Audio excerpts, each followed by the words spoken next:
Well, the time is now 6:30, so let's go ahead and begin the meeting. I'll call the meeting to order, and we'll start with confirmation of meeting notice. Yes. All right, so we'll move on to our next part of the agenda, which is the approval of tonight's agenda. Move to approve. Second. Motion by Brian, seconded by Beth to approve tonight's agenda. Any discussion? All right, all those in favor of approving agenda, please signify by saying aye. Aye. Aye. All those opposed, same sign. Motion passes, agenda is approved. Moving on to the minutes from December 9th, 2020. Approval of the minutes. I'll move to approve.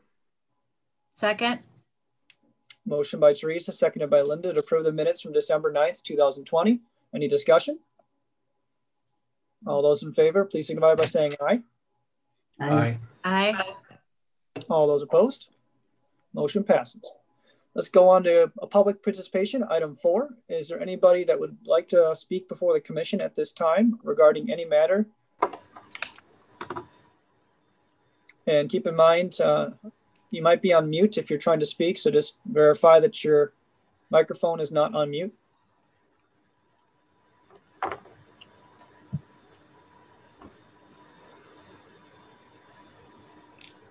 Does anybody wish to speak to the commission tonight about any issue that's not on the agenda? Right. Hearing nothing, we'll move on to our next order of business, which is old business regarding the staffing shortages. So unfortunately tonight, Chief Rhodes will not be joining us. He had a family emergency come up. So I don't know, we have a deputy chief here, Chief Lucas, Chief Maury, Chief Parker. One of you will be filling in tonight for the chief? Unofficially, yes. Okay. As far as staffing shortages, we've been pretty good the last month or so. This time of the year, you know, after the holidays and it's winter, so there's not a lot going on. So it's pretty steady. Jenny might be able to comment more on that. She does the schedule, but it appears from what I've seen, the schedule's been full the last few weeks. But there's not been any worsening conditions with the being able to get people on the schedule and getting that station staffed to the level that we needed to at the moment? Not at the moment. Weekends are always a little bit of a challenge. They seem to get in at the last minute, but they have been filled in. Yeah, basically it's been pretty good the last few weeks. Great. Anybody have questions for the chief on staffing shortages? I think it's great.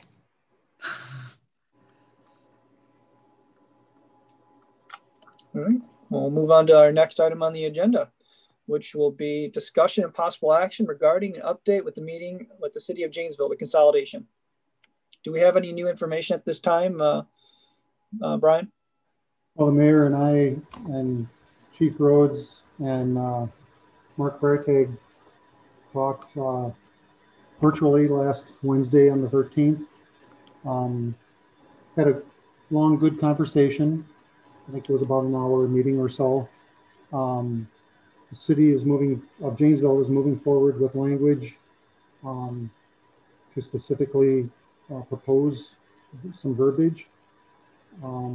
So I think we came to an understanding of what we think that verbiage will look like. So we agreed to wait to see it before we were able to share it. Mayor, do you have any input on that? No, that's right. We had a few areas. We're not hearing you, Anisha. I'm sorry. Can you hear me now? Yep. Much better. Okay. We had different areas of discussion and came to a general consensus on some possibilities for wording. And then Janesville is going to draft something up, and then we'll have something to present to the commission more specific. What was not really proposed, and we didn't elaborate on it, was talking about brick and mortar property. There was some general discussion about equipment, those assets and capital equipment. But we understood that we didn't come to anything to move forward with on the property at this time and with language. So we don't anticipate any immediate verbiage on property, but we do understand that that's something that we didn't complete talking about, that it needs to be discussed further. Go ahead, Linda. I'm just wondering if you had the opportunity to discuss the staffing that we thought that we would like to make sure that we have. We did. We understood that the volume of staffing, I think we were talking around, the assumption was we thought there'd be around 18 generally full-time employees in the model. Oh, I'm sorry. I don't mean overall staffing. I mean the people that we had spoken about, the 3 deputy chiefs, the administrator. Was that in your discussion? We thought we would do that mostly with people that are staffed now or employed by the department now. I'm not sure if that's the answer you're really looking for, but we didn't dictate who those particular bodies would be, but we did have an understanding that they were likely to be, we couldn't compel those in this kind of agreement if they wanted to stay on with this model or not. But we expect that we will find bodies that are on staff now to fill those full-time positions. And generally, we assume that these are going to probably wind up being in a model of, they would be City of Janesville employees, because it was strategically a little bit of a challenge to manage the liability of who is the employer and from a liability standpoint. That isn't in stone, but we did discuss the challenge of handling that from a management standpoint and from a liability standpoint, as well as the benefit packages and whatnot. So that's what we anticipate to see in the language when it comes to us to review.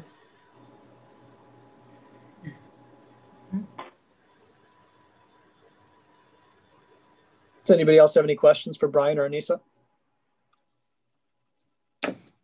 Sounds like progress. Thanks. All right, hearing no other discussion on this item, we'll move on to our next one, which is discussion and possible action regarding the Koshkinon Township contract at Tebow Point.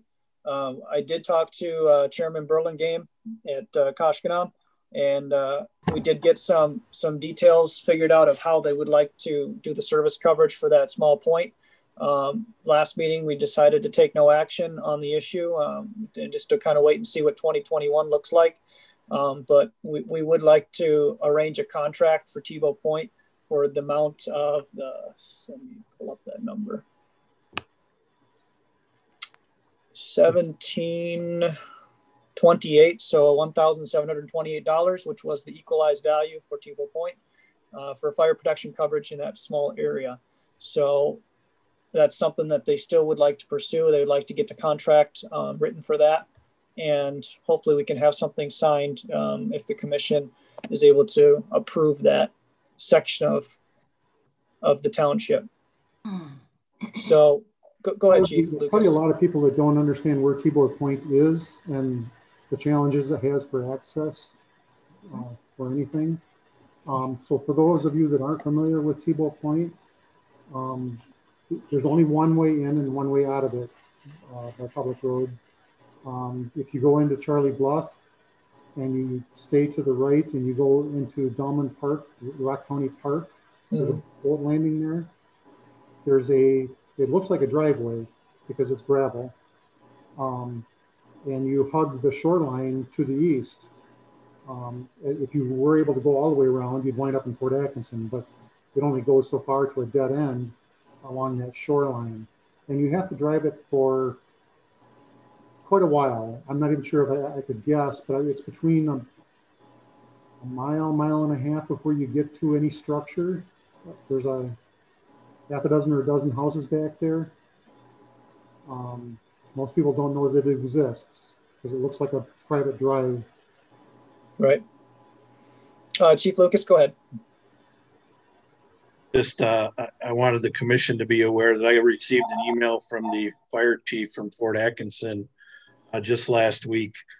I forwarded that to Chief Rhodes, but with the situation, family emergency, he has not been able to get back to me on it. But as of last week, Koshkinon did not have a contract with Fort Atkinson, and the Fort Atkinson fire chief had some concerns over the response time.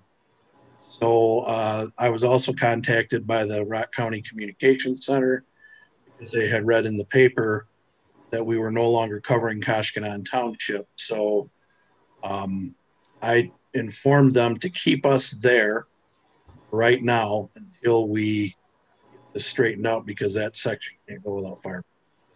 Right, there's quite a few houses on there. It's fairly dense in that section. It looks like we do have Bill Burlingame on the horn here. Bill, are you there? Yes, I am. Oh, okay. Thank you for joining us tonight. I know that yesterday you weren't going to be able to make it because you had a meeting, but it sounds like you're able to make tonight. So this is a little bit of new information for me. This is something I hadn't heard before, Bill. So if you want to just kind of give us a little bit of what's going on with that coverage and kind of what we had talked about to the commission. Okay. Yeah, I asked you, John, if you folks would cover Tebow Point. To Brian Meyer's point, Brian, I don't think it's a half mile back in there to the houses. And there is, if need be, you can go all the way over to Volga Road through the Shear property. There is a road that goes all the way through that's drivable. There is a gate halfway across blocking the property. At that point, it's private though, isn't it? Yeah, both those roads are private. In the town of Milton, that's Charlie Bluff Road. I think that portion is public.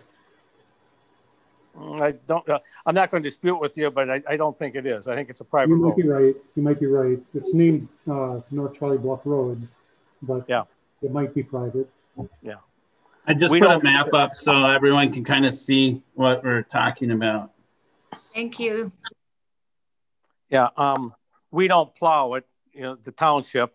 So, I mean, normally we plow, everything but private roads. You see on the left map, Charlie Bluff Road goes out to Tebow Point.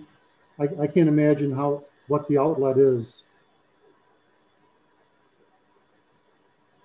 Oh, you mean how to get to the other side? Yeah. Well, you see, if you look at that coming in from the east, that shows a road coming across. The map shows a dead end, so it doesn't show any other. Well, right, but that road, right, yeah. That road does go all the way through. Oh, okay. I've driven it a couple of times looking for outlets, and everything looked like private property access, like I couldn't enter. Yeah, no. But anyway. Yeah, it definitely is private property, Brian. But there is there is an in and out of that. Other than that, if need be, let's put it that way. Okay. Emergency access. Go ahead. So the thing to do would be to maybe come to a consensus on coverage for Tebow Point, a standalone contract, and then Koshkinon Township has the option to consider Tebow Point only, or the total amount that we had proposed for both areas. That's what we'd like, yes. If you haven't resolved things with Fort Atkinson yet. Can I ask a question? Go ahead, Linda. What were you going to say? Is this road, you said, you got me a little confused here, because first you told me that there's a lot of houses, like a few, I'm going to just say more. So there's more than one house back there, but it's a gravel drive. So does the road get plowed? Yes, it does get plowed, Linda. By the residents out there. They've contracted somebody to plow that road. It's always been plowed. Okay. But it is a private drive. It's a private drive. So but I also, fine. Yeah. I believe there's, and please don't quote me on this, but I think there's 11 houses back there. And Dan, what was the amount that we had down for this section? $1,728.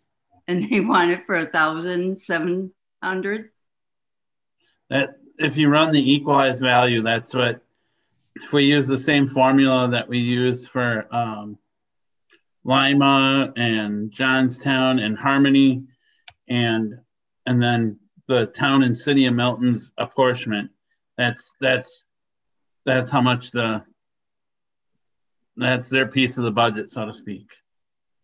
And that's 19,000. I'm looking at No, just what Teresa's question was just to cover this area, Tebow Point, because there's so few houses, there's not a ton of equalized value. So that's what drives that price down. Whereas if you look at this map, you can see Bingham Point has 70, 80 homes on it. And so a majority of the actual value in the area that we used to cover for the town of Koshkinon, the bulk of the value is over in Bingham Point, but that area is a lot closer to Fort Atkinson. And what Bill is saying is that I believe Fort Atkinson has that area covered, and I believe the only piece we're talking about right now is Tebow Point. Except Chris just told us that that Fort Atkinson coverage is questionable still. I'm sure that the chairman would have more information on that than I would. I'm just going off of the information I got from an email a few days ago. Well, I've talked to the chief in Fort Atkinson, and they are willing to cover it. They've also given us a price. We have sent letters out to all the residents, and we're waiting for a response from them to give us their feedback. But at the present time, we need coverage for Tebow Point. So I guess what we're looking for is a temporary contract for just Tebow, or for just Bingham Point, and then doing a 1-year contract for Tebow Point, correct? It seems like they're only asking for Tebow Point at this time. Just Tebow Point at this point. Yeah. Well, it sounds like there's no fire protection on Bingham Point at all. So that's what we have to consider right now.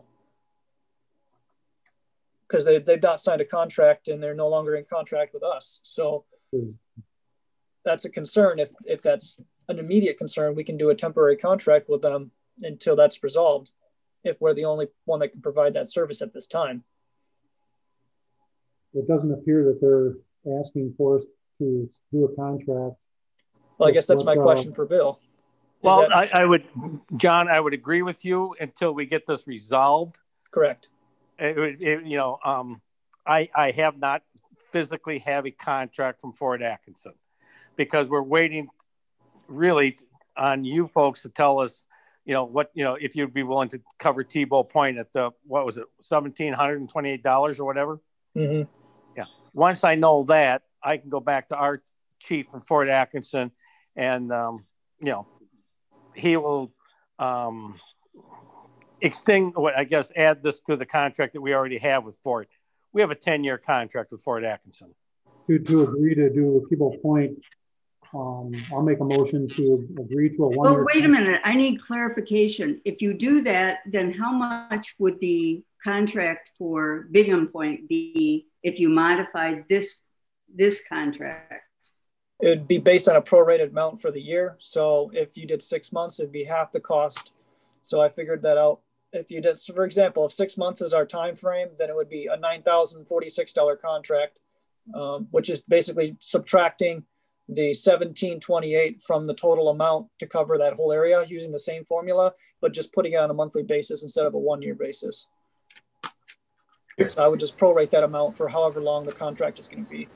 If we do the full year for Tebow Point, it's the same formula we're using with everyone else. Yep, same thing. Yep. Correct. But if you're adding back in Bingham Point, then what are they paying? So this is the memo that I had last time we talked about this, which I think was in December. So to cover both areas, it's $19,820 for the year. Mm-hmm. If you're going to cover just tebow point, it's $1,728. Okay. I didn't do the math that John did, but that generally would seem to make sense. So I think one option would be you just say, hey, we'll cover both areas at a monthly cost of $1,652. And then at whatever point Bingham Point gets covered by Fort Atkinson, then be just a prorated amount on the 1728 then. Okay. The monthly amount on that 19,820 is $1,652 a month. Yep. Okay. May I ask you a question, please? This is Larry. Go ahead, Larry. I just want to check with Chairman Bill, make sure if you had a fire tonight, Bill, who would be coming out to your area there? Right now, you would be. Okay, I just want to make sure we have coverage for you. You know, I mean, this is all good, and the numbers we have to discuss, but I just and all residents know that? Yeah, thank you, Teresa. Mm-hmm. As of right now, like I say, to my understanding, and John, correct me if I'm wrong, or Dan, you folks are covering everything in Koshkinon Township. No, we don't cover everything in Koshkinon Township. I mean, the way the dispatching system works, you know, Lucas can talk more about that, but let me rephrase that, John. Go ahead, You're covering Bingham Point and tebow Point right now.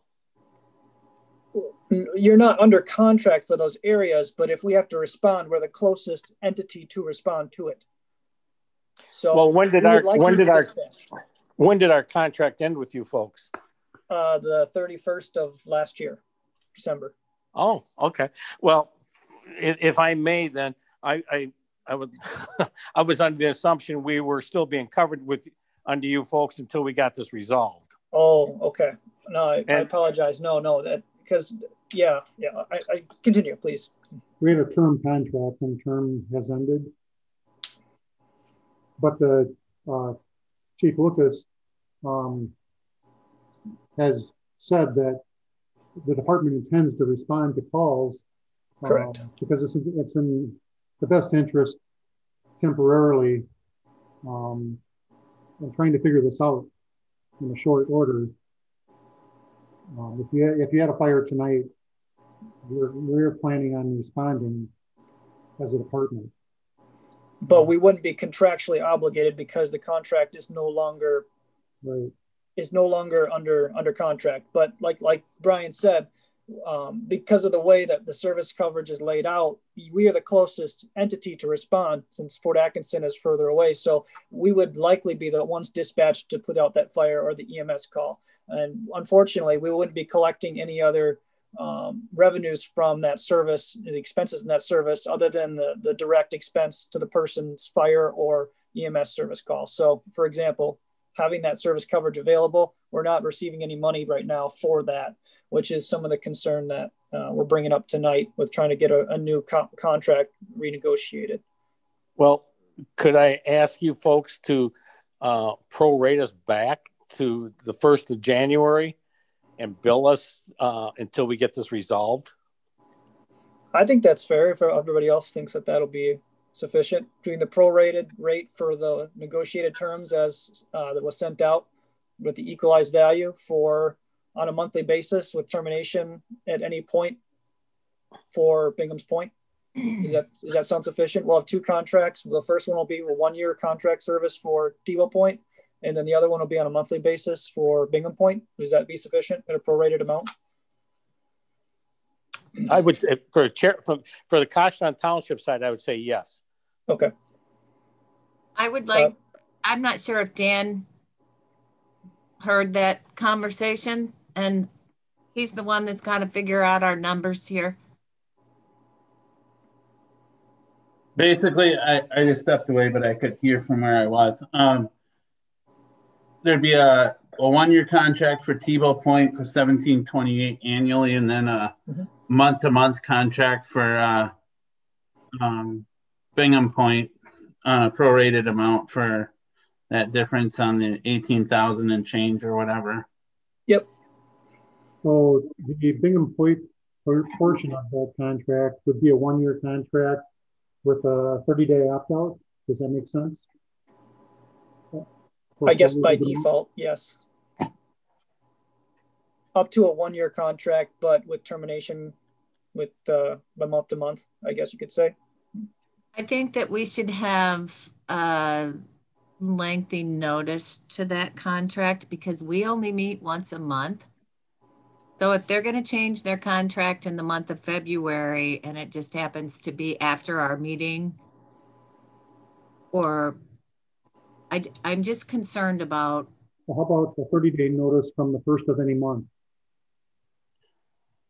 So if you're going to terminate on, if you're going to tell us you're terminating on February 20th, it runs till March 31st. Yep.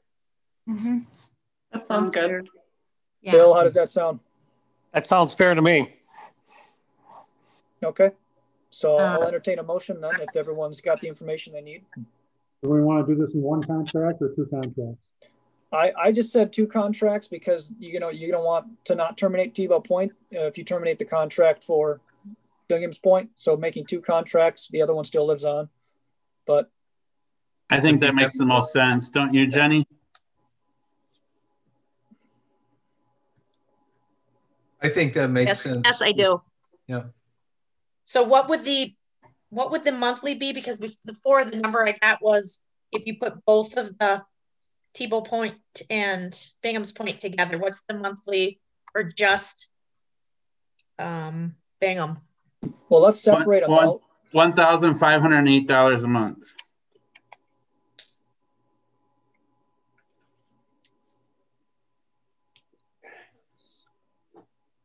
So let's get the Tebow Point one on the floor. I'll move to offer a 1-year contract prorated from January 1st, 2021 for Tebow Point area in the amount of $1,728 for the annual fee. Second. 1-year contract. Motion by Brian, seconded by Bill to approve a contract with the town of Koshkinon in the amount of $1,728 for the Tebow Point area coverage for a 1-year contract. Any discussion on the motion? All right, seeing none, we'll proceed to voting. All those in favor say aye. Aye. All those opposed? Motion passes. And then on Bingham's Point, let me make sure I get the numbers right here, but offering a 1-year contract effective January 1st, 2021 for the Bingham Point area. Again, it's a 1-year contract at a monthly rate of $1,508 with an opt-out clause, 30 days, a 30-day opt-out on the first of any given month. That makes sense? With notice to be given no later than the 1st of the month. Yeah, something on that order for the opt-out clause. Yeah. And the termination would end on the last day of said month. Yep. That way we aren't prorating days in a month. It's a minimum 30-day notice. Second. Motion by Brian and seconded by Linda to approve a contract on a month-to-month basis for 1 year that encompasses Bingham Point in the amount of $1,507. Is that correct, Brian? Is that what you stated? I think Dan said the math was 8. Yeah. Oh, okay. 1,508. Okay, 1,508 per month, prorated to January 1st. Is there any discussion on the motion? Or you mean retroactive to January 1st? Not correct. Yep. That's my motion. Has Jenny got that motion clear?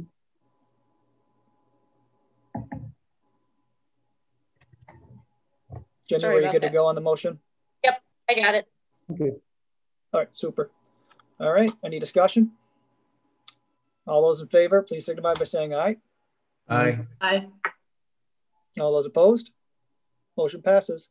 We'll get these sent out to you probably within the next couple of weeks, but hopefully sooner than that, Bill. Just as a heads up, your clerk should be seeing those show up soon. And then once we once we have the contracts back, you'll be all set. Thank you very much. Like I said, Chief Lucas. Yeah, just as soon as we make the switch, somebody get a hold of either myself or Chief Rhodes, so we can inform the communication center as soon as that takes effect. Okay, that would be great. Thank you, Jenny. When you receive the contract back, can you just shoot me an email and then CC Chief Lucas and Chief Rhodes on it that you receive the contracts back, please? I sure will. Thank you. Yep. Bill, did you have any other final points or closing remarks? I would just say thank you for working with us. I appreciate your time and all the effort and energy that you put into this, all of you. Thank you. Thank you, Bill. Bill, we appreciate do want to your make sure you're patience. covered, so you really do need to babysit the response teams from the communication centers. So that's really important to follow up on who's going to send fire protection to you. Right. As of right now, it all comes from you folks, correct? Yep. Correct. If something changes, definitely we need to have the communication. You want to make sure Jeff is responding to you if it comes to that point. Yeah. And then we won't. Correct. But even just as important, you don't want them to neglect tebow point today, so that needs to be clear at that time as well. Well, nothing really, Brian, correct me if I'm wrong, nothing really changes at tebow point. Correct. We'll be covering tebow point. We just don't want the emergency 911 emergency centers to be confused. Point well taken. All right. If there's no other points to discuss on this item, we'll move on to our next portion of the agenda, which is discussion and possible action regarding the 2021 budget. I put this on there because pending whatever transactions are going to happen with the Koshkinon Township, we might need to amend the budget to include that new number. But seeing as it might change depending on the month that they cancel their service, I guess. Dan, what do you think on that? Or do we need to amend the budget if we're now going to include new numbers? I wouldn't worry about it at this point in time. Okay. Okay. The big deal is that we know that Harmony and for that matter, Lima are with us. So it's a minimal impact compared to what it could be. Mm-hmm.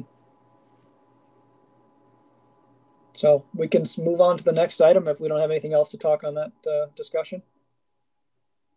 Discussion and possible action regarding potential new fire station. I believe Chief Rhodes put this on the agenda to discuss. Unfortunately, he's not here. Chief Lucas, did you have anything in his place to discuss on this item? I'm sorry, talking about the fire station? Yeah, we're back on the fire station topic. No, I have not had any conversation with the chief in regard to that. Okay. It's very difficult to resolve anything without knowing the long-term implications of a merger or not. Right. I guess I'd like to make a motion that we table this item until next month, and hopefully Mayor Welch and Brian can find out a little more information as they continue to meet with the city of Janesville.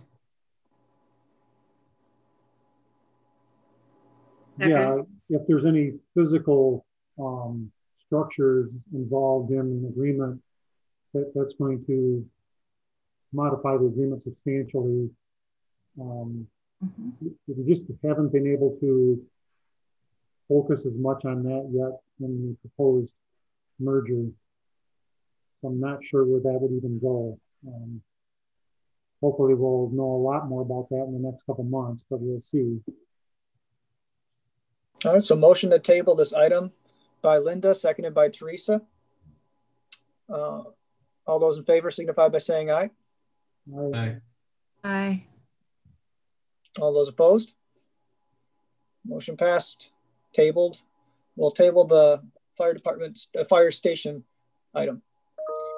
All right, the next item is discussion of possible action regarding the 2021 referendum This is going to be on here likely until either action is taken or we decide to take it off the agenda.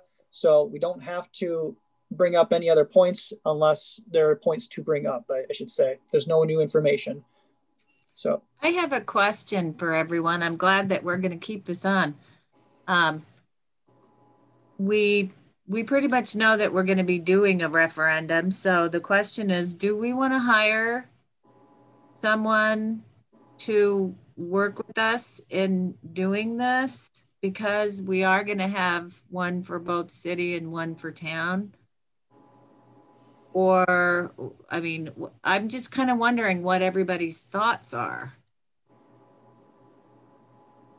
The consensus seems to have been lately that we want to wait to do anything productive on it until we know better numbers to sell the public on.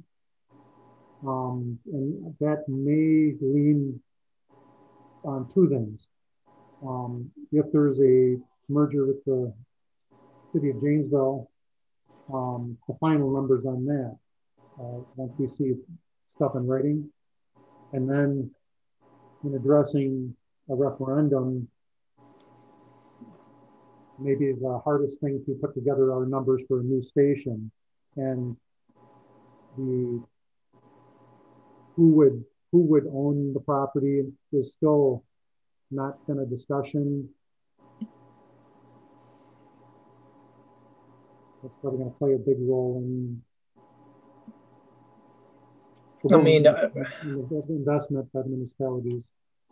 I guess it really depends on how we want to approach the referendum. I mean, if we do it in-house and we do it ourselves as a commission and as a department, then we're going to have a lot of open forum, either in-person meetings for people to attend for information, literature that describes what we're trying to achieve with the department, maybe charts and things like that we can help better show where the money is going to and how it's being utilized. So it overall would not be terrible to do ourselves, but it would require organization and management and really good communication. And I know sometimes it's hard when we only meet a couple times a month and we exchange emails back and forth, with getting things scheduled. So I feel like some of that information we would have to have our department people working to get that information for us. And on Linda's point, a professional consultant to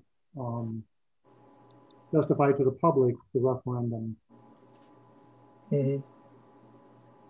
As far as the building is, what's really the big thing to not overcome, but decide on is, would this building be owned by the city and the town yet? What new station I'm talking about, or for that matter, the old station, or would it be owned by the city of Janesville? That has just not been a heavy discussion yet with the city of Janesville. I completely agree for the timing aspect of this, that we do need to wait, but I also agree with Linda's point. However, I'm going to tweak it just a little bit, that a private consultant may be necessary to gather and create those charts and things like that. But I feel that it's necessary for us to go to the meetings, to present to the public, that it needs to be our faces and us conveying the need for this. So while I do think having somebody that can help us organize is necessary, I think it ultimately will be us presenting. Mm-hmm. Well, it's part of a, it's a team approach that you would take, whether you would do this as a decision amongst yourselves, with Janesville, with whomever you're working with to build a new fire station. We talked about the fact that it's not just going to be Milton, whether you're doing it with Janesville, you're doing it with Edgerton, or whatever. And I would be reluctant to make those decisions to start pushing it ourselves. No, and I think I'm being misunderstood, that it's not, I'm not saying that we do need to push for that at all. I am saying that we have to wait until those decisions are made. But ultimately, as the fire commission, I feel it's necessary for us to talk to our constituents, if you will, or our community to convey the need for this. Or with the fire department. I don't know what that looks like, but I feel that it's not for a professional consultant to have that conversation as much as it is for us to do that. But they would, to me, their first questions would be, where are you going to put it? Who's it for? What are you going to equip it with? And things that we couldn't answer. Yet, I'm not saying that we are doing this now. Please, I'm way far away from that. I thought that's what Linda was suggesting, that we do it now. Not build it now, but begin to meet and plan it now. No. Actually, I'm just bringing this to the commission because I just feel like this is something that we're going to have to decide, because we're going to have to pay for any professional services that we get. And you guys have kind of all mixed me up here, because I was under the impression that, and maybe I missed a meeting, but I was under the impression that we, the city and the town, were going to be responsible for a building. And the rest historically. And well, the referendum we are, and so we either need to get our feet going and get going on it, or we're going to continue to say, well, we're going to have to think about it a while and try this and try that. Then it's a waste of time to try to hire somebody and start planning it if no one's just going to decide about whether they agree with it. I thought we were doing the referendum so that we could take care of our payroll. Well, if we're going to do one, you should do the other at the same time. $15 an hour. We have made a commitment to give these people a raise. And I thought that that was where the referendum was for. And that just as it's always been, that it was the city and the town that were going to build the building. And we were going to, of course, now we have to wait for the ultimate plan, but you know, either way, we need to decide if we want to pay somebody to help us and how much money we have to pay them. And if we go out for RFQs,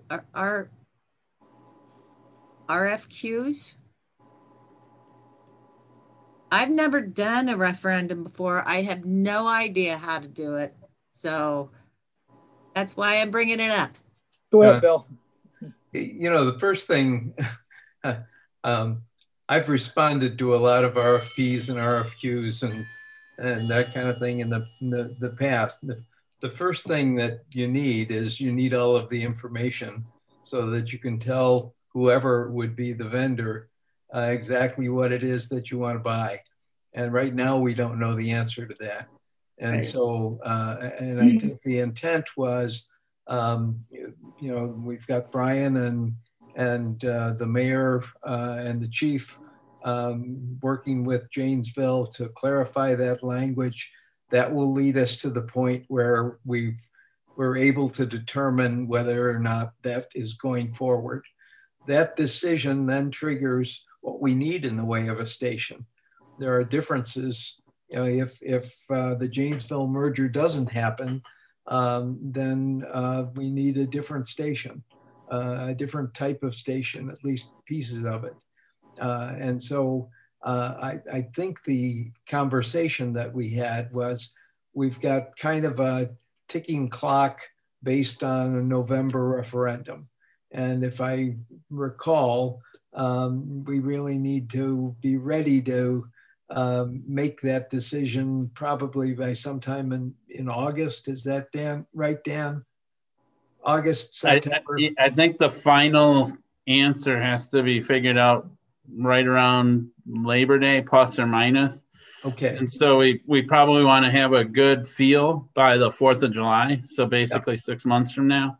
So we've got a relatively short window here. Mm-hmm. And I think what Linda was doing and what Beth's following up on really is just raising the idea that we may not be able to do this all by ourselves if we're going to referendum, and that we may need to be thinking about where are we going to find the money to hire a professional to help us with selling that referendum, because that's going to be a pretty steep hill.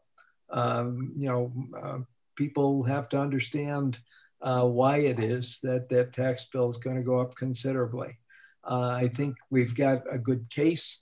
What we're talking about is a professional department. We may or may not in this referendum be talking about a full-time professional department, excuse me.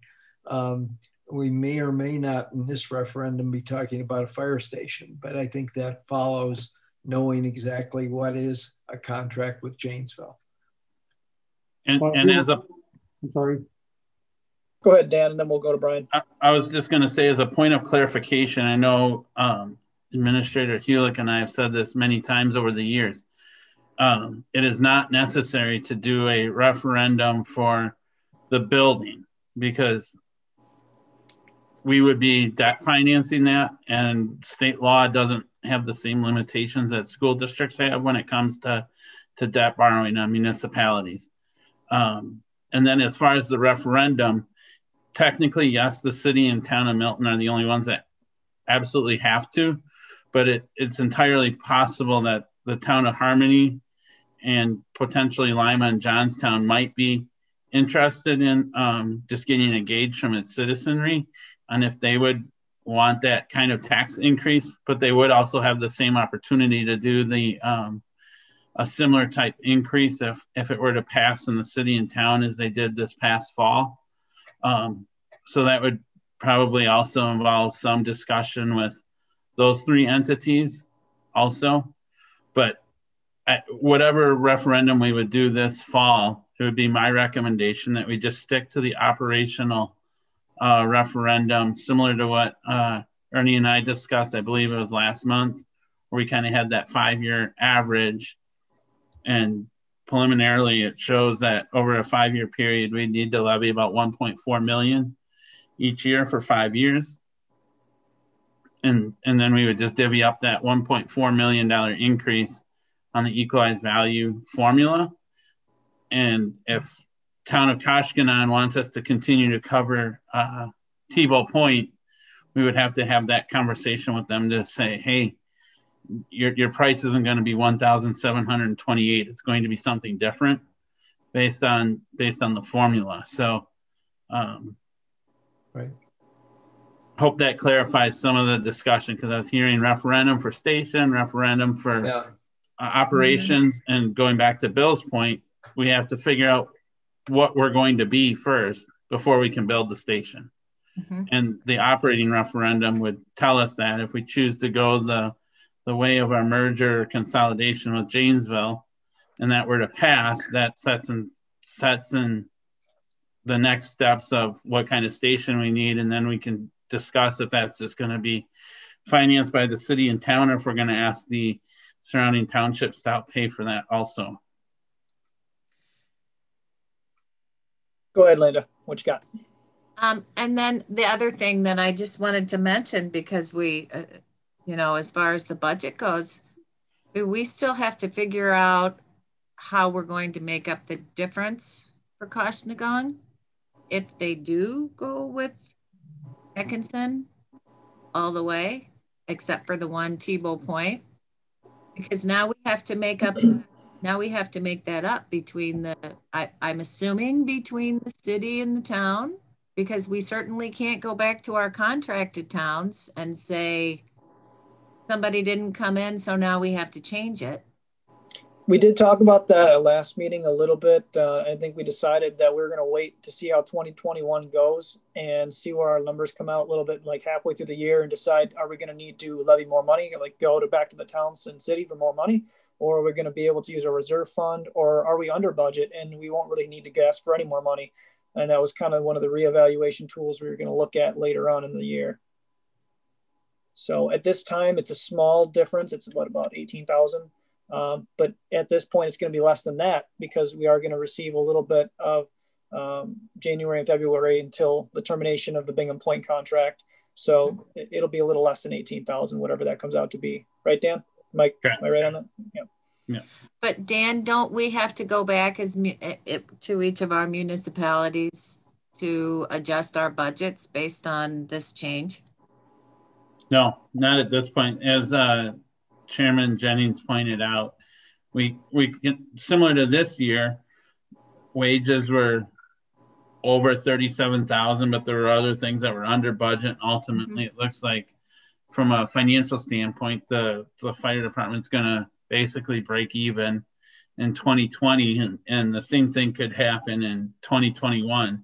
There could be additional revenues that come in that weren't planned for. There could be expenses that aren't realized, etc.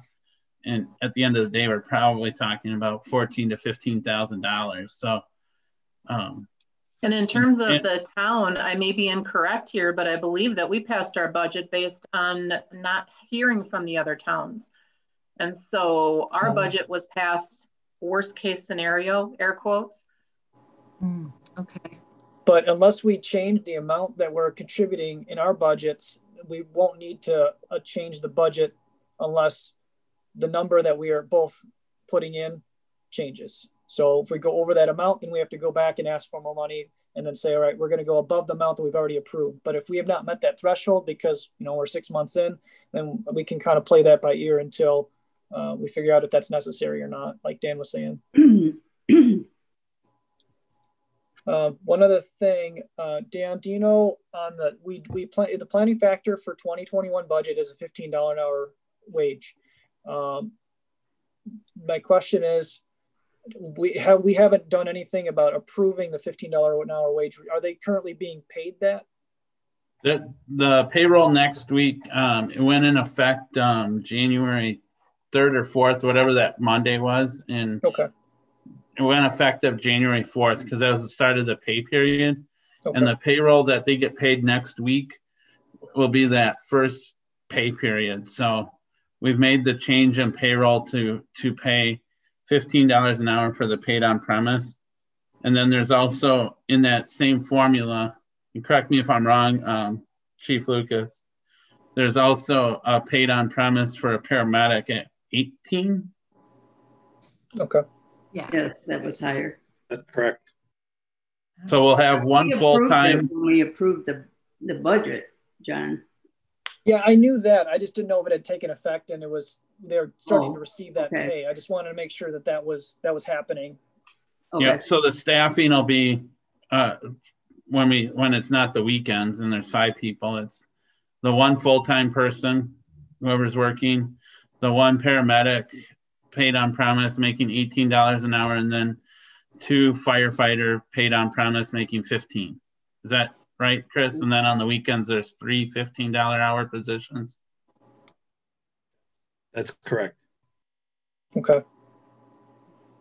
I wanted to share in discussions with the city of Janesville, it was all concept and we were just thinking out loud until we see some draft language from them. We think we're likely to get offered a 5-year consolidation, a contract from the city of Janesville, but that because we're sensitive and aware of the challenges of a referendum needing to fund it, it's going to be loaded sensitively the first year or 2 of that 5-year contract, knowing that there's a potential failure of a referendum and the opt-out of the contract with Janesville would be sensitive to that.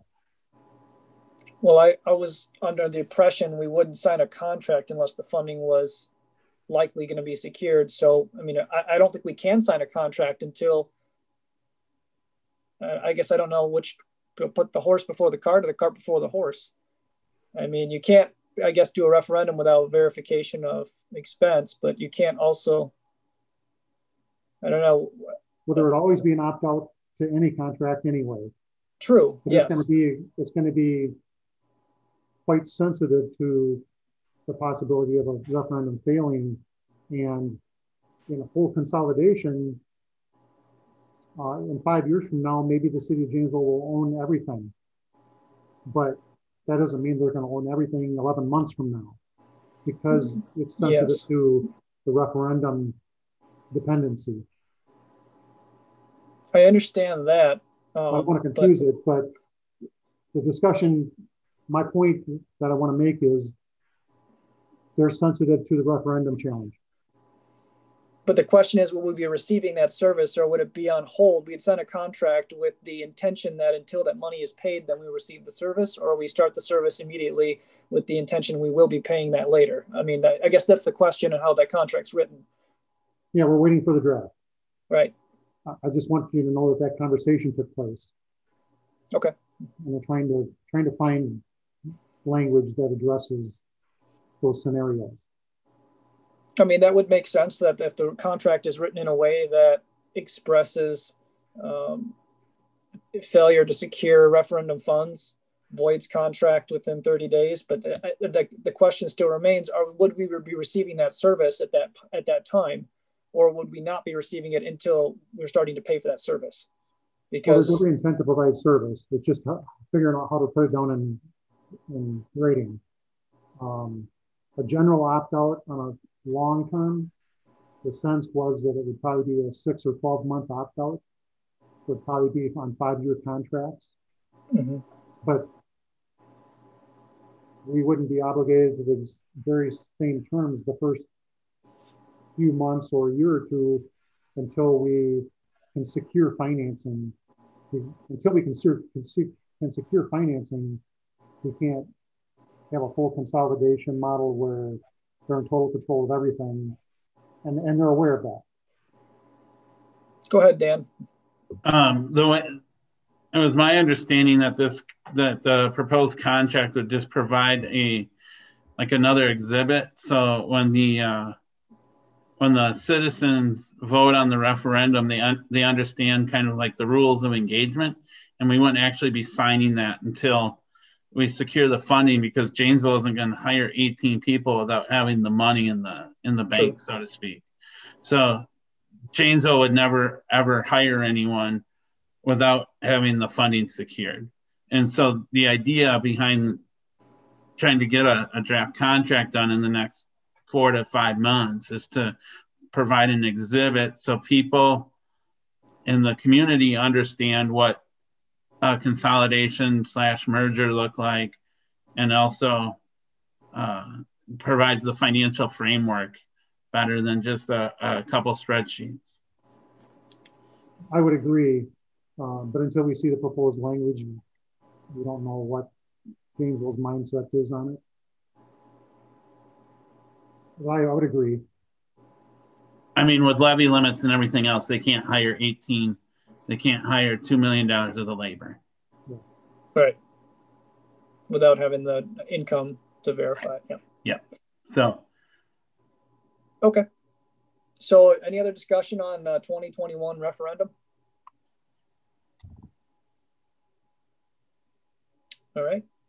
Then we'll move on to discussion and possible action regarding purchase of ambulance in the town anyways. I believe the city had discussed this as well in their previous meeting. The town voted to not pursue an ambulance purchase for 2021, primarily because of the reasons we outlined with referendum and questions regarding ownership of property and not really knowing what the future of the department is yet with the ownership of that property. So that was one of the biggest concerns that was brought up. Did the city discuss this as well, ambulance purchase for 21? We haven't yet, but we were going to discuss it as we close out the books for 2020. And I've told a couple of council members, but I haven't told everyone yet. My underlying statement on this issue is going to be, as of right now, I have no concerns with the way 2020 is finishing up, that the city would be able to finance or would be able to provide $140,000 in funding if that's the desire of the council to pay for 50% of an ambulance in 2021. But we haven't actually discussed it because we were waiting until, like I say, the books of 2020 are closed up. But I guess from the town's perspective, a full consolidation with the city of Janesville, if it were to take place, may have a model that they own all of the equipment. So it may not be good business to buy a new ambulance today, knowing we might have to sell it to them for $10 or 70% of its value, or who knows, if they're going to wind up being in control of the equipment and making decisions on replacement and type of equipment at that point. Go ahead, Linda. So basically what you just said is that the township is not going to fund a new ambulance in 21. That is correct. And you're not going to fund the ambulance because of a consolidation that may not even actually come to fruition for about 3 years? No, we'll know more about that in a few months. But we have gone over this so many times. It's not just the equipment, it's also building, and it's also people. And I'm sorry, but I have to say, I'm very disappointed. I know that our department needs this ambulance. And if it's all about possession of equipment, then do we need this ambulance at all? Yeah. Ever? We have two. Yeah. I can prove that we need that second ambulance, Brian. I'm so disappointed. I'm sorry. Linda's got to take a break. Well, in the consolidation model, Janesville has ambulances as well, and we have two. And it's really, in the consolidation model, it would be Janesville's decision. They've already expressed a lack of interest in the ladder truck. So ultimately, the concern is the expense that rides with each municipality. We want to make sure that expense is fairly derived. And until we have a decision on what those expenses look like going forward in the future and how those assets will be utilized and the expenses being split, it's hard to make a decision of $140,000 of asset when we can't even determine next year, well, who's going to have that equipment. And at that point, are we going to be better off waiting for that item to be scheduled and replaced by Janesville, or should we replace it in Milton? So I guess we need to figure out those details over the next few months before we can make a decision on buying a new ambulance. And I think that was a lot of the conversation that we had, was trying to understand where that needed to be placed. It's not that we don't need the ambulance per se, but it is a matter of, is this the best time to replace it while we're going through these ongoing negotiations between referendum, operational expenses, and trying to figure out the ownership of equipment within the department so that we can figure out what is our share of equity in the department. So we have to contribute that capital expense. So it's not that we're ignoring anybody in the department saying, no, you don't deserve an ambulance. That's not absolutely close to the case. The issue is, how is this going to be beneficial going forward next year when that ambulance being replaced is no longer going to be an asset that will be paid for, but we no longer will be using. It'll be going to Janesville. They'll be getting either leasing it or renting it, or however the agreement looks. That was the biggest concern. We don't really know what that looks like until we have that in writing to figure out going forward. Then we can make a decision on the ambulance and capital purchases. Go ahead, Chief Lucas. Hold on. I'd like to hear from Chief Lucas because he has something to say. I'm not going to comment too much on this, but what everybody needs to keep in mind is that regardless if we buy it or they buy it, it's going to serve this area and this community. It's not about, this isn't for the fire department. This is for the citizens. We need to have a reliable, new, well-maintained, fully operational ambulance. Regardless of whose name's on the side of it, it's going to serve the citizens, this community in this area. So that's all I'm going to say. Thank you. Chief, I do have a question. That's exactly what I was going to say. Thank you. Chief, I have a follow-up question on that. Our ambulance currently is how old? The one that's being replaced? I'm gonna have Chief Morey answer these questions. He's more familiar with ambulances than I am. Okay, the chassis is 5 years old, 5 to 6 years old.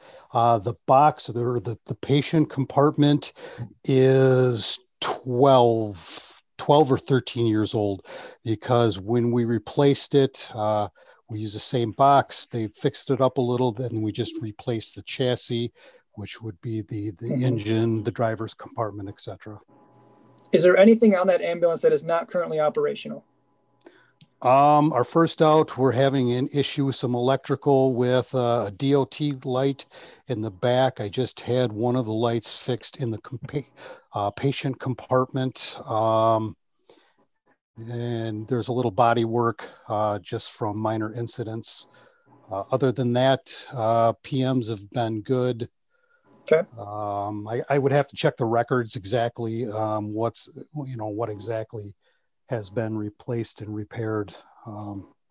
But yeah, we typically try to change them out every 5 to 6 years. The last 2 times we had them re-chassied to save some money, which was basically about $100,000 for each ambulance. So it's time to replace it. And Foster Coach, they said that it's not a wise decision to have it re-chassied just because of the wear and tear on a box that's 12 years old plus. So sure, that's why we're looking to replace the complete unit. But at this time, there is no reason why that equipment would be deadlined or non-functioning. It is fully capable of conducting its normal day-to-day operations because the equipment itself is well maintained and currently has no significant issue. That's I guess my point. I don't think that's what he just said, though. I understand, but this is why I'm bringing this up, Linda, is because until we can decide the future of the department and figure out what is the best plan, either going with Janesville paying for the capital expenses included in the capital expense plan that they have, or us purchasing the equipment. I mean, in the end, it does make a difference because when is that expense due out? Is it due out now, or is it going to be due out 2 years from now?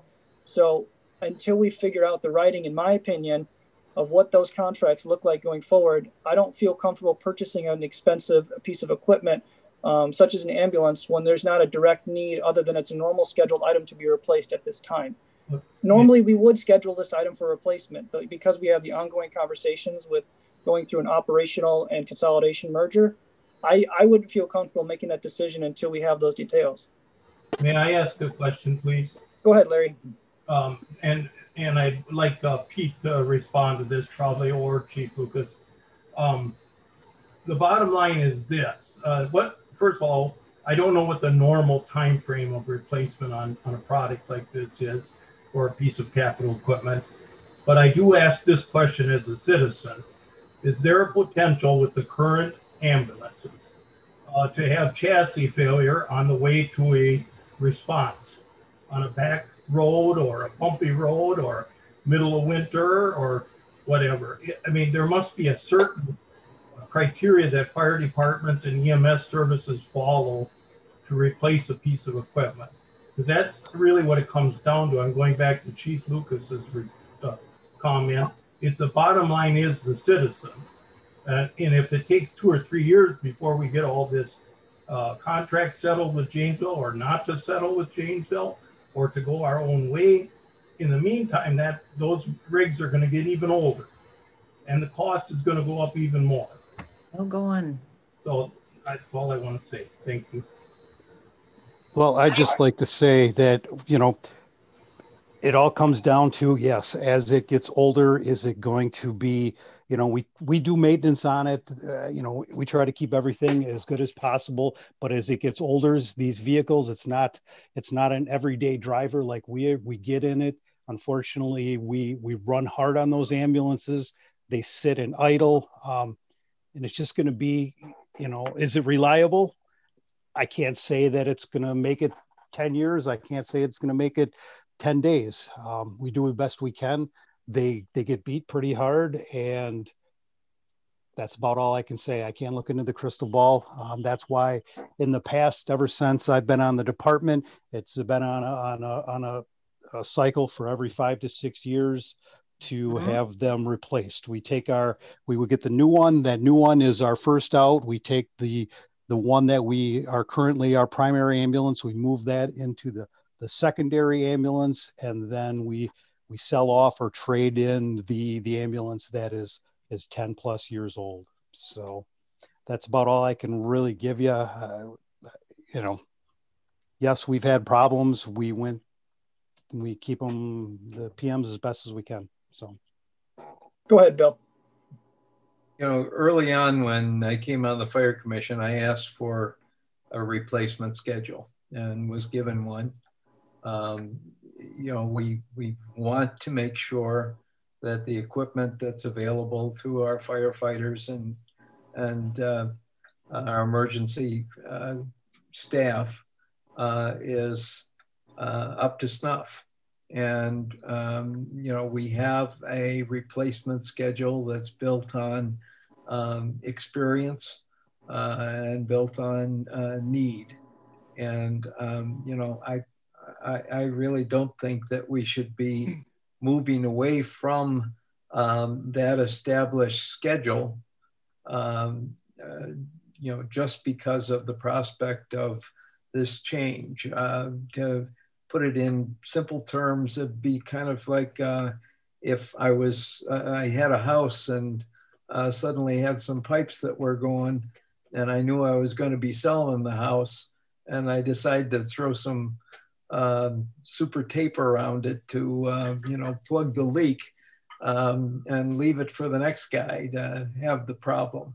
I think in the interim period of time, we want to provide quality coverage. And I think the quality coverage involves the replacement of equipment according to our depreciation schedule or our capital improvement schedule, unless we're in dire financial straits. Go ahead, Teresa.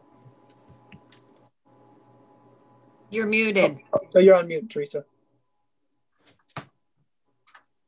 When we talked about this earlier, we did have a plan to replace it, and we do need to stick with that. We also talked about the idea of when we were going to merge or consider merging with the other fire station, that we would build a decision or a plan regarding equipment and how we would determine to work together, exchanging that equipment, or a plan to move forward in either accepting that change financially or exchanging the equipment with another fire station or another city, so that we are insured with the idea that we accept theirs and they accept ours, and we build a new program. But somehow we feel that it would be worked out equitably. We wouldn't just dump our equipment. But I think that we have to ultimately consider how to ensure that our citizens are safe. And we can't just decide, well, we can just put this off indefinitely until a decision is made. We need to continue to move ahead with our timeline that we had already decided upon. I do want to remind everyone on the commission that we have 2 ambulances, and both ambulances are currently functioning. It's not like we have a dire need right now that we have to replace one. Again, we're talking about a scheduled item for replacement and the potential that there might be a malfunction down the road with one of those ambulances. Yes, does it need to be replaced in the near future? Yes, that is according to our SOP, which is a standard operating procedure, saying that we should replace them on a certain timeline basis. Go ahead, Teresa, I'll let you follow up on that. But you have to keep in mind, you're a member of the commission. You're not there to lecture us, John.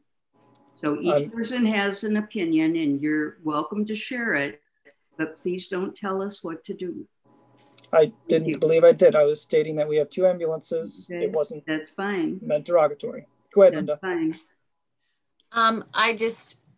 I would just like to remind you that at the present time, our department is sitting in a dilapidated building. And we have just been able to have the opportunity to give these people a raise. We are planning on giving them a new building. They are sitting in a very cold building at this time. I, for one, have spent the last 20 years either trying to give a pay raise or maintaining equipment so that we have what we need. And it's not just for us. We just spent an hour discussing an area that's out by Lake Koshkinon that has one road in and out. I would like to make the request that this Milton Town Board will go back and review this again and reconsider funding an ambulance for the fire EMS service in 2021. Go ahead, Dan. And then we'll go to Brian. So I was just going to mention when we were putting together that kind of like that in the consolidation model and in the standalone model, we were trying to come up with an annual normalized cost for capital. One of the assumptions that we made is that at whatever point we pull the trigger on either option, that this ambulance was going to be taken care of prior to that. Because I do believe that there's an expectation if we consolidate with Janesville that we bring like-kind equipment to the table. And at this juncture, like-kind equipment would mean replacing that ambulance. And Pete can correct me if I'm wrong, or Chris can, but I believe I've heard that the build out for an ambulance can take 6 to 8 months. This isn't like if the commission approves this tomorrow, it's going to be in service by St. Patty's Day. If we were to order it in the next 2 months, we probably aren't even getting it till closer to Labor Day or even Halloween. So, right. So there's that issue too, because you can't just go to a car lot and to pick up an ambulance. Brian, did you have something, please? Yeah, so we have a replacement schedule sheet. What does the replacement schedule sheet say about ambulances? Is it 5 years, 10 years, 12 years, 15 years? What does it say?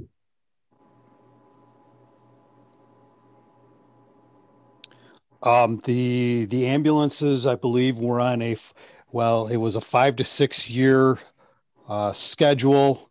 Every year we would look at that, and I know it's been altered every year just because of funding. I do not have that number, but I know that the ambulance was scheduled for replacement in 21, according to the last one we had done. And I don't know the date when we sat down and updated that last schedule. But there's a clear number on a schedule that we use. It's a guideline. I understand it's a guideline. You know, engines and tankers, they have guideline schedule replacement for life years. Yeah, I do not know what that schedule, what that would be. That's something that I have to look up, and I could get back to you on that one, unless Chief Lucas would happen to know. I don't think it was 5 years, but I understand it's been rechassied and it has an older body on it. I understand that, and has never been an intent to even consider rechassing it again ever. So I realize all that, but I'm just saying that this isn't something that is an 8-year schedule that we've been running for 12 years either. So that's one point I wanted to make. The other point I wanted to make is I anticipate that Janesville might be somewhat critical of our inventory and overall. They may not want 2 ambulances at this station. They may not want our ladder truck. They may not want some of the other equipment, or they might want different types of equipment than we have. They want to be in a full consolidation long-term concept, they want to make those decisions themselves. Just so you know that I had a discussion with the chief, and when I spec'd this ambulance out, it is pretty much a mirror of the last five or six ambulances that Janesville has.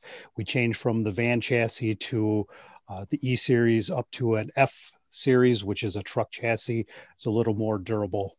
So, but my conversations have been with the city manager of Janesville, and we may find some criticism on what they want in this physically in this station if we go to a full consolidation. Jeff Klentz, go ahead. I just was wondering, maybe I'm out of line here, but has the commission looked at possibly leasing an ambulance for a period of time while you guys are going through this? I don't know if I would assume there's companies that could lease them, and maybe that's something that you could get by with a better ambulance for a period of time until you decide just exactly what way you're going to go, whether you can consolidate or what. So just my thoughts. Chief Morey, do you have an answer for that? Do you know if they have leasing programs for ambulances? I do not. I imagine they would. That's something that I can talk to the chief and look into if that's what you guys would like. Go ahead, Linda. I was going to say that what we have been doing the last 3 or 4 years in working with Janesville is being able to purchase equipment in bulk. And I am 100% sure that all of the equipment that we would have gotten would be the same type of equipment that Janesville had ever since we had been working with Janesville. But I, as a commissioner, will just simply say that I have made the request that the town board review this again in their own governmental meeting, because I consider this to be a step backwards. And I believe that our job as a commission is to look out for the public. Public does not have straight lines. I don't care if they live across the street or across town or across Harmony Town Hall Road or any other town hall road. Everybody's looking for the same type of protection. You know, I'm feeling like this whole consolidation thing is just such a problem, and it's all about equipment. Like, none of these other areas have ever had or needed good equipment just as we have, and I am a little disappointed in that with this conversation. I don't want our people to have second rate. I will tell you right here and right now, if you come back to this meeting and say to me, oh, we can repair this and not purchase a new, I will not be supporting that. I have never supported this type of a situation for this group of people, and I'm not going to start now. So please, again, I will ask the town board, please take the ambulance request to your board and reconsider so that we can give our fire department, ambulance, EMTs, and the public what they deserve. Go ahead, Chief Lucas. Just a quick point. Replacement schedule. I don't know when the last time we updated the replacement schedule, but you also need to take into consideration we're running, I mean, our call volume goes up. Like I said, I don't know the exact date of the last replacement schedule. That ambulance, that frontline ambulance is running every day. It's the busiest vehicle that we have. The purpose of a replacement schedule is to be proactive, not reactive. We want to replace it before it breaks down with the patient. Yeah, the stuff that we have now is working. And, you know, as far as waiting for a consolidation for Janesville to pay for it, if you think that Janesville is going to buy a new ambulance and you're not going to see that cost somehow, you're going to. And I agree, Brian, there probably are some things here that they don't want as far as our equipment. And some of the equipment that we have here, there was a time when we had people to get all this out the door. We don't currently. Yeah, there's probably some stuff that we're not going to be able to transfer down there, but being somewhat familiar with the operation in the city of Janesville, there are some things here that we will be able to use. So it is what it is. It's on the schedule to be replaced, and obviously the decision is ultimately the commission's. It is needed and it is warranted, in my opinion. Thank you, Chief. Brian, go ahead. Oh, we can talk about this more as a town board. The commission can do what it wants here. I'm not convinced that in the consolidation model, Janesville wants 2 ambulances in this station. So yes, we don't know what, we can't wait for all of that conversation. I understand it. And you can take several hundreds of thousands of dollars and do, you know, quote unquote, the right thing and proceed business as usual.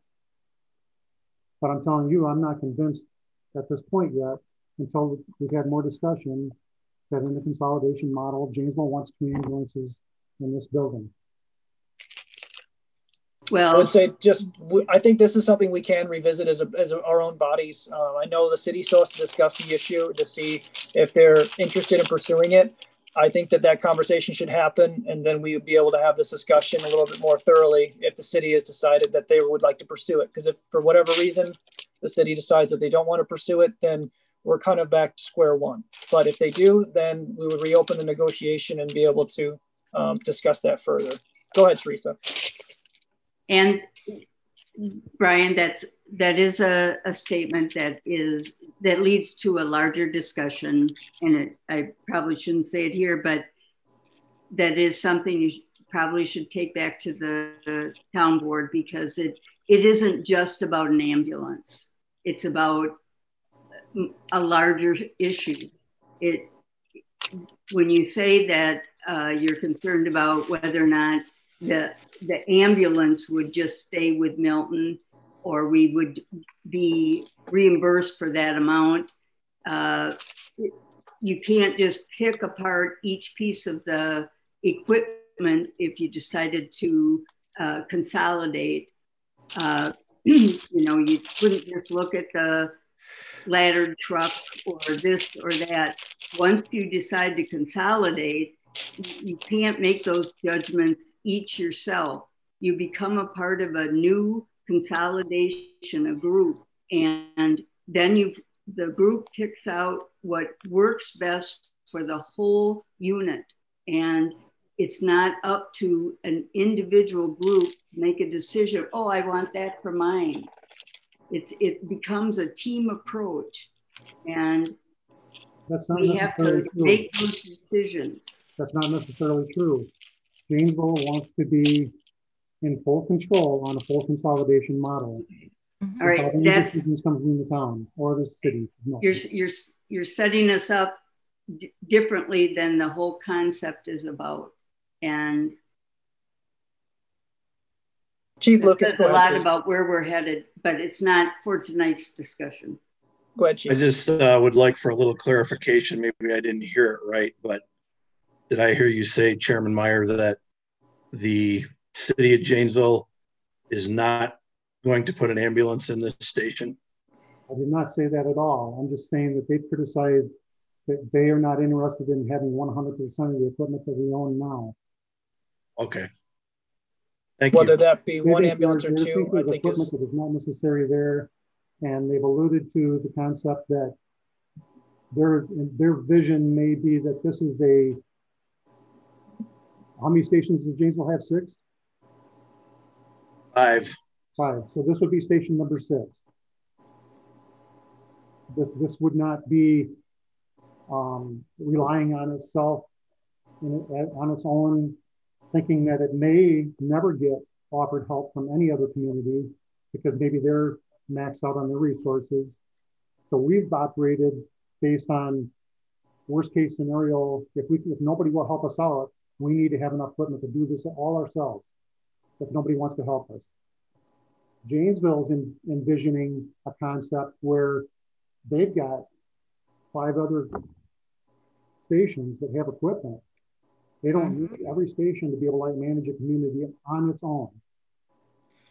It's going to be set up in a platoon situation, as Cheap Roads has told us. And some of the equipment that's in good shape will be used for backup. But why would you think that we would not still have 2 ambulances in Milton? Our call volumes are high. I don't know. In fact, I don't know. All I know is what I've been told by the city manager so far. And until we get language so that we can actually know what they envision. I just want to say something, and I really try to say nothing, but I'm going to just interrupt here for a minute, that I think we're just really kind of getting ahead of ourselves and maybe off of the agenda a little bit. So there was no specific talk on how equipment would be placed anywhere, but we didn't even discuss that. We did. Get that specific. We did. So, you know, everything was in general terms, and this isn't even, we're not even on this agenda item right now. So I don't want people to be alarmed and jump to conclusions about conversations that, you know, we just didn't have like that. Okay, well, at this time, I'm going to have to reel this in because I don't think we're getting off topic, but we are talking about points that are not necessarily directly related to the ambulance itself, that has to deal with more of the consolidation. I don't think that we're ready to have those conversations at this time. I think that still needs to be ongoing. Mayor, you're right in that conversation still needs to be had. And at this time, I don't think talking about this any further is going to make anyone in this body feel more comfortable talking about this issue until the city has made an agenda item that is discussed the purchase of their ambulance, their half of the ambulance, and then either voted on that to pursue it or table that for another time. I think we need to wait for that conversation to be had, and then we can reevaluate this and determine if we need to pursue this further for 2021. We have plenty of time in 2021 to make a decision, but at this time, the town board decided not to pursue it for 2021. That's not to say that we can't go back and revisit it, as Linda has recommended that we do. But at this time, that has been the decision. Let's see what the city council has to say about the issue, and we'll move forward from there. Does that sound like a game plan? And we'll kind of wash up for the evening, because we don't need to keep talking about issues and going in circles. I don't feel like that's productive for the night. Okay, so if there's no more discussion on a motion. Okay, I move that we move to purchase an ambulance, and go back to each of our bodies and discuss purchasing an ambulance and bring our information back to the February meeting. Feedback from the town board and the city council regarding that purchase. That motion is actually out of order because we already had that motion a few months back.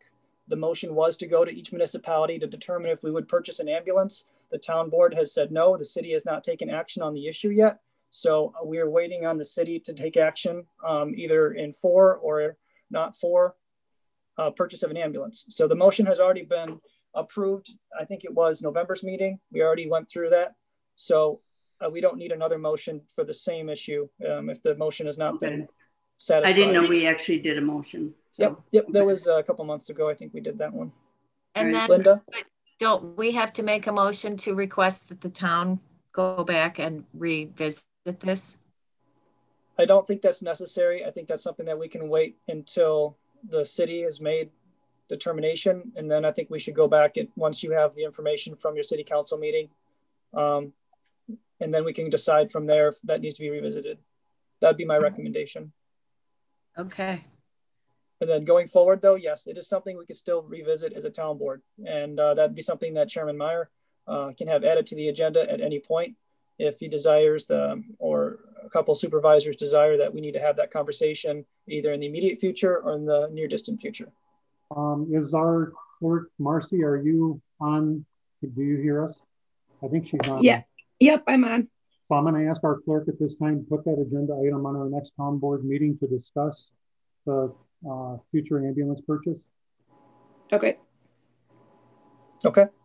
So the town board sounds like we'll have that conversation in February. And Inga, would you please, could you get that on our agenda for city council, please? Yep. I'll let Al know to do that. Thank you. Do you know, when is the city council let meeting? me know. Thanks. Yep, the council meeting, the next one's going to be February 2nd. Okay, so our meeting will be after yours. And then the commission will be meeting. We need to have that discussion on the commission meeting because I think there's a conflict in the date. So we'll have to discuss that towards the end of the meeting here for adjournment. But all right. Dan, does that February 2nd date for council discussion match with what you're anticipating? We can talk about the ambulance separate from the other stuff. I've got enough information in it, and just the conversations I've had with some of our council members. I think the ambulance is of critical importance for many of our council members above everything else that we had talked about the other night. I know we wanted to take a holistic approach, and we still can do that. But I can definitely draft something up that illustrates that it's financially feasible to cover the ambulance in the next for our next meeting. The town would have to borrow the money, which we can, and that's what we've historically done for capital equipment in the fire department, and then levy at a later time to pay that capital debt. That would be the town's approach if that happened. All right, so seeing as there's no more discussion on the purchase of an ambulance, I think we've satisfied that discussion topic. We'll move on to new business. It doesn't look like we have any new business, so pending any additions or corrections, we'll move on to fire chief's report. Just a couple things. We ran 80 calls for the month of December. We finished the year with just shy of 1,200 calls, 1,193 for the year. I believe that's about kind of in the area where we were last year. As you probably saw on social media and in the paper, we have had pretty much everybody on the department that's chosen to get the COVID vaccine has received both shots. We're still continuing to, we have COVID protocols in play here at the fire department every day. The dormitory situation, we're spread out throughout the building. There's actually a bed in my office here behind me. But things we have to do for now. Two of our full-time employees have been offered full-time positions with the City of Janesville Fire Department. So we are going to need to hire 2 new full-timers to replace them. We did do interviews this past week. And again, with Chief Rhodes' family emergency, we have not had the opportunity to talk to him yet regarding those interviews, but that's where we're at with that. And I think that's about all I have. If anybody has any questions, I'd be glad to answer.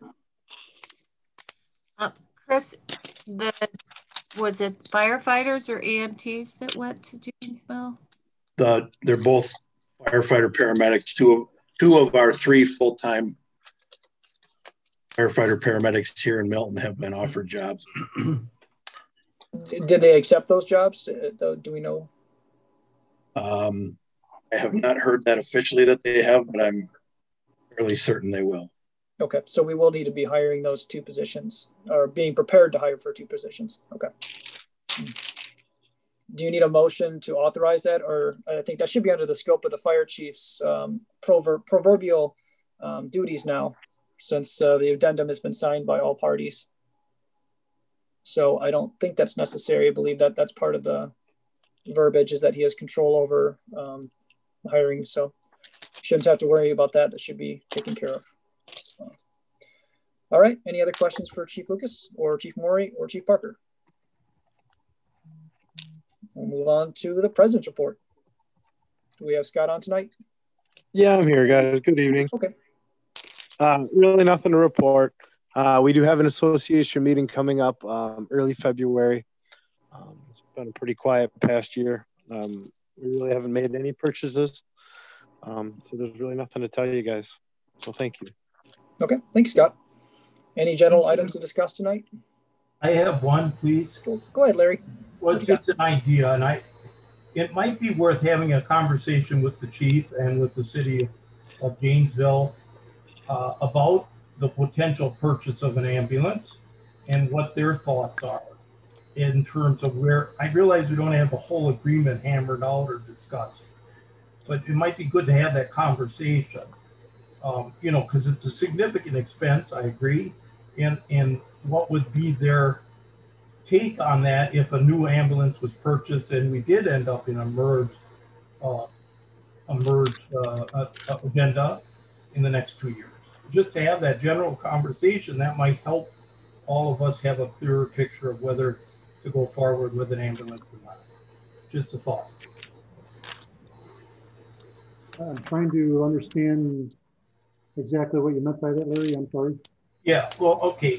Maybe I wasn't real clear, and I'm trying to be, but what I was thinking is it might not hurt to ask if a new ambulance, and like we were discussing tonight, was purchased, as to what Janesville, because we were saying, well, what if they don't want it or don't need it, or, you know, ask them about that in terms of what they would see about that purchase and how that might be different than maybe some of the older equipment that we have. If that it makes sense. I'm just asking for a general discussion with them. Maybe.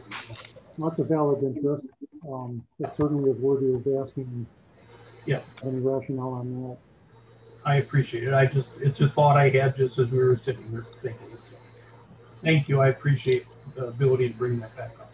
And I have one item too, John. So, Jenny, do you have a copy of the signed addendum to the intergovernmental agreement or the MOU, being the official record keeper? I do not yet, like from Janesville. Yeah, it was emailed back and forth between us public officials. So I think the mayor and I think a couple other people have seen fully signed copies by all 3 municipalities.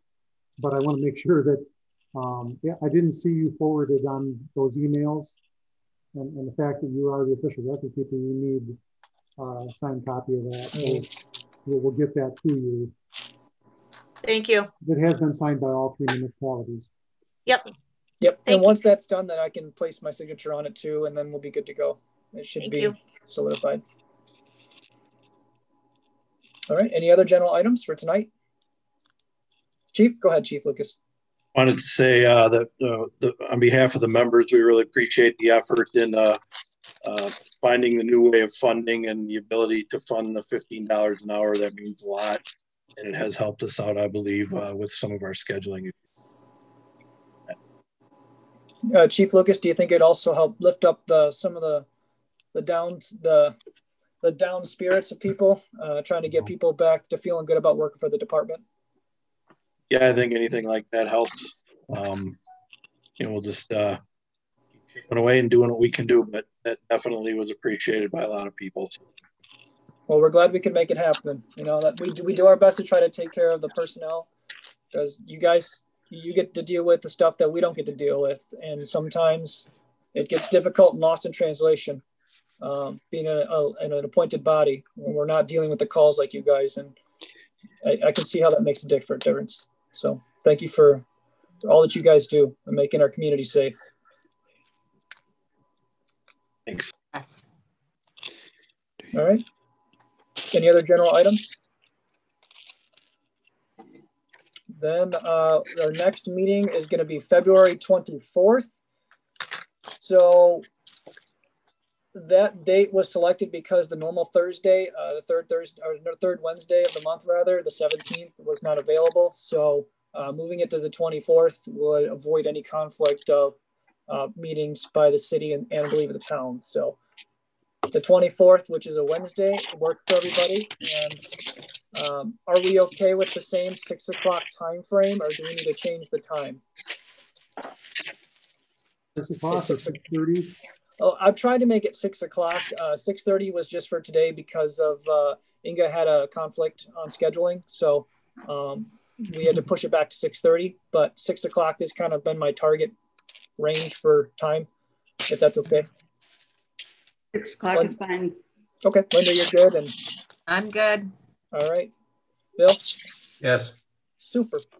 Well, at this time, we'll entertain a motion to adjourn. Motion by Brian, seconded by Linda to adjourn. All those in favor of adjournment signify by saying aye. Aye. Aye. All those opposed? Motion passes. We are adjourned. Have a good night, everybody.